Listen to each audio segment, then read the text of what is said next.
I just want all survivors to know that you can heal.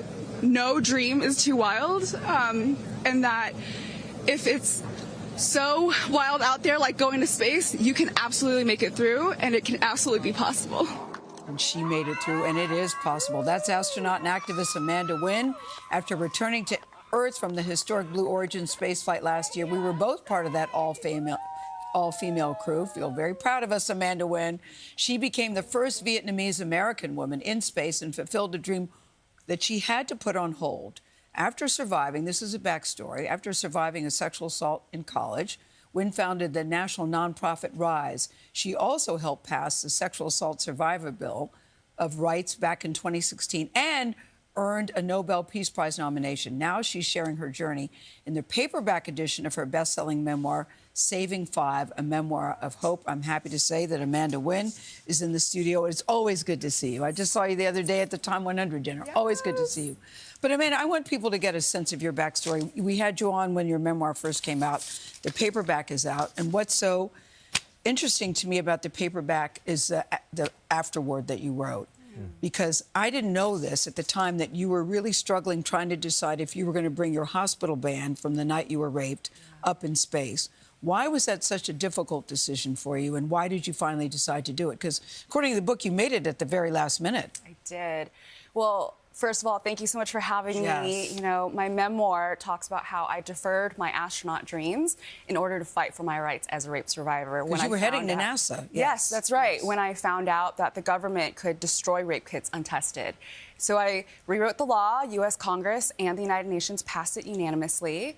And then I returned to my dreams. You know, and that moment when we flew, I really struggled with the decision to bring my hospital band, and that's because this was the pinnacle of my career. You know, I wanted it to be a day of joy and not necessarily remind myself of that pain.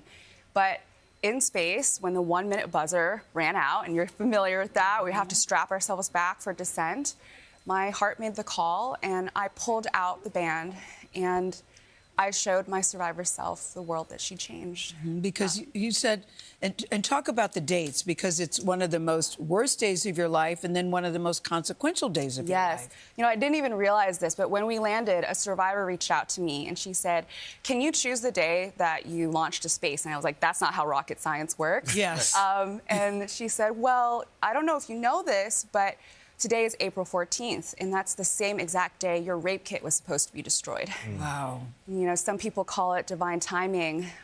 I call it justice.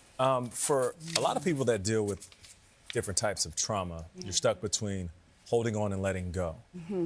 Where are you at in that space? Wow, that's such a good question. You know, I still struggle with being vulnerable, and I think that there's so much power, though, in storytelling. You know, unfortunately, survivors still carry the burden of victim blaming. Yep. So I totally understand for people who make the choice to not share. That's totally their prerogative. For me, empathy is found in stories, and my hope with this memoir is that by sharing my survival guide, it can be somebody else's guide to their own survival. In the memoir, you do something that very few authors do. You talk about your younger self and the various stages of your life interacting with one another. Why? Well, I wanted to address all parts of myself, 5, 15, 22, 80, and that's because I think that at any age, we can be brave and we can change the world. And what about 5 for you? Yeah, you know, what would we say? What would you say to your 5-year-old self? So, when I was 5, I was introduced to my kindergarten with glasses. Name major, horn-rimmed glasses, 1967.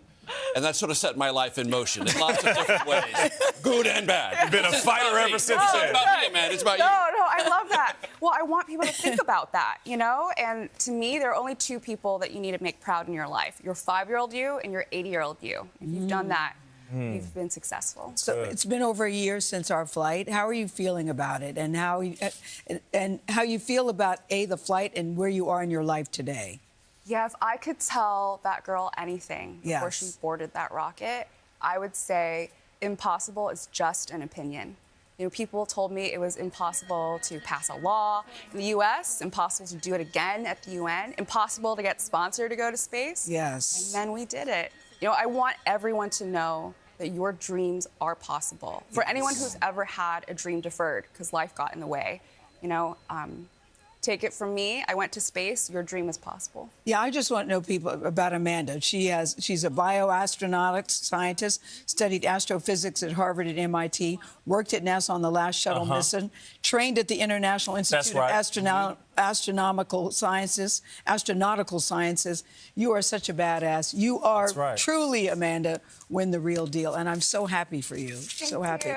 And this book, as you said, has already made an impact. Survivors carry the book and they've come up to you and said the difference that it has made. Yeah, one survivor shared with me that she brought the book into the courtroom and looked at it before she testified against her rape. Amanda Nguyen, thank you so much. We appreciate so your great. book. So great. Saving 5 is available now. Scan the QR code on your screen to buy your copy.